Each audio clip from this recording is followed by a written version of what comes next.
სახელმწიფო ენერგეტიკული პოლიტიკის ძირითად მიმართულებებზე მსჯელობენ დღეს ენერგეტიკის სამინისტროში სხდომას ენერგეტიკის მინისტრი, პარლამენტის დარგობრივი ეკონომიკის კომიტეტის წევრები და ენერგეტიკისა და წყალმომარაგების მარეგულირებელი კომისიის თავმჯდომარე ესწრებიან. მხარეები გრძელვადიან ენერგეტიკულ სტრატეგიას და ამ სფეროში მიმდინარე და დაგეგმილ პროექტებს განიხილავენ.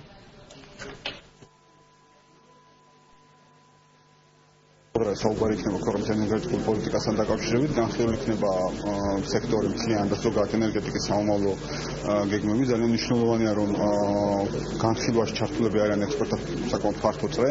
მოვისმენთ სამინისტროს ესე ვთქვათ პოზიციას, სამინისტროს შედეგს.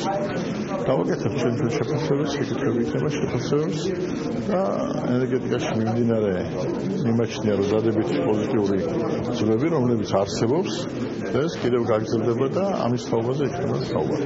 საუბარი გვექნება დარგში არსებულ სიტუაციაზე, იმასთან დაკავშირებით თუ რა გეგმები აქვს სამინისტროს ამ დარგის განვითარებისთვის, იმისთვის რომ ქვეყანა უახლოეს მომავალში გახდეს ენერგოდამოუკიდებელი, რესურსების რაციონალურად ათვისება, რაზე უნდა გამახვილდეს მაქსიმალური ყურადღება, პროექტები, რომელიც უკვე დაწყებულია, ხორციელდება, საომავლო პროექტები,